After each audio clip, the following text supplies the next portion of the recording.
The reason so many people are connecting neuroscience with biblical texts, with how to renew your mind, is because God is repeatedly showing you in the Bible the way that the human brain works, the way that the human heart functions. Every behavior is actually driven by an emotion, a core wounding, and because of that emotion, that core wounding that you've experienced during childhood or even last year or even last month, that is what ultimately keeps you in the repetitive state of feeling like you're still not good enough because you haven't let go of this person, or you're still not worthy. And that is honestly the agenda when it comes to distorting and confusing your mind and what the Bible actually says, which is that you won't get into heaven based off your own works, meaning that what you do by your own hand, whether that is literally behavioral modification, stopping the behavior right when you experience it, right when you experience yourself emotionally wanting to go back there, is actually not enough. Why? Because the core motivation for that behavior is honestly just an unmet need. And because you have this unmet need, we typically have learned that that need has to be fulfilled by a certain relationship, a human that biblically God is telling you is essentially not reliable, because emotions are not reliable, they're not consistent. But who is reliable and consistent and faithful is God.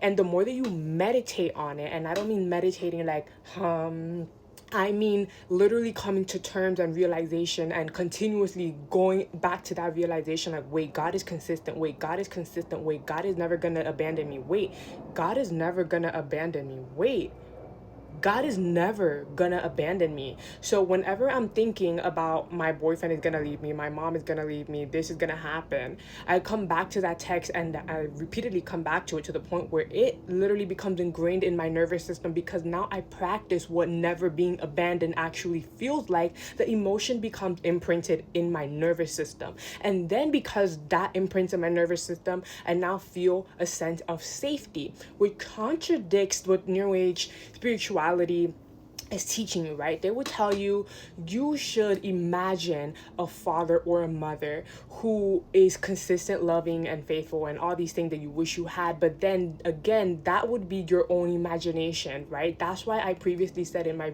other videos that identity shifting by your own hand is actually dead works, because you're not using a real live energetic being, aka the Lord, aka Jesus, who is alive, who is consistent, who is faithful, and who has already given you tangible evidence of his existence. And we continuously prove that he is legit, he is real. And so the more that you practice this, it becomes ingrained in your nervous system.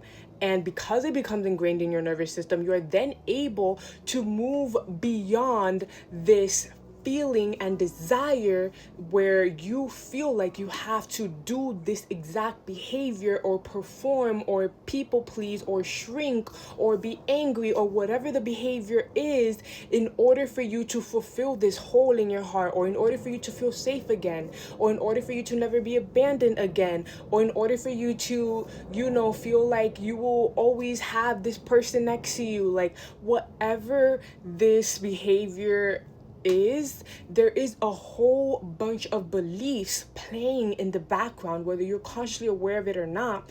At that point, when it's a behavior that you have been practicing for years, you will find that you don't have to think these fears. The fear is already an emotion, it's already a state. So by the time that you feel like you have to control, you're actually already bypassing the thought that you would have originally had if you had just came into that trigger, right? So maybe originally in childhood, your father or mother had left you at your aunt's house or whatever, and the original thought was, oh, I'm abandoned because I'm not good enough, or because earlier that day I didn't listen and I didn't eat my food. So whatever original thought you had then, you had practiced that emotion so many times that now that emotion is becoming the core drive motivation that pushes you into a behavior. So now whenever you feel that emotion leads to either you numbing yourself or feeling like you have to control. And that's why you have to create space between the emotion and the action, the emotion and executing that behavior once more. And so God repeatedly shows us in the Bible, even I'm literally just reading the Bible for the first time, but he shows us that he works with our hearts. He will put us in, isolated seasons before major transformations because we're not emotionally prepared for that season up until he actually works in our hearts and breaks down those walls, and that is what allows us to become more receptive. Because otherwise, if we're operating from ego, from fear, from a need to control, that makes it more difficult for you to be able to hear the guidance of God and even follow it. And God is a God of process. So he will do everything little by little, one step at a time, before this major, huge transformation. So by the time that you feel like, oh, I should deny my flesh, I shouldn't be doing this sin again, that's actually not how God operates. From what I've been reading, and from what I know from neuroscience, is emotion is honestly the core drive of every single behavior, right? You will feel that experience and you anticipate an experience, right? And by the time that you're anticipating something, or by the time that you continuously replay that same emotion, it becomes part of your personality. Your personality is literally a replayed emotion, and a replayed emotion comes from a replayed memory. And so when you start to actually delay the response, you begin to break the cycle little by little, one at a time. You begin to teach your brain there is a different option, right? There's a different path. Instead of you immediately going back to that person because you feel like it's the end of the world, you could even take a little step. If it's like taking one day instead of texting them back immediately, right? That would be a huge major step for somebody who automatically goes and runs back to chase someone. Why? Because the brain is learning through every single action. And when you give your brain evidence, it will compound under the new belief system. So the new belief system would be, I am actually secure in myself. Why those affirmations don't work if they're just superficial affirmations? Because the evidence, the actions and behaviors you have done over time don't actually match and line up with it. But for some people, that affirmation is a permission slip for them to start acting accordingly, right? So now that you're saying I am secure, some people will finally let go of that person. Some people will finally, tap into that feeling of safety within the body. But what God is telling you to keep your eyes on me. Don't let it be by your own works, by your own superficial affirmations, which is why a lot of people aren't actually experiencing the transformation within.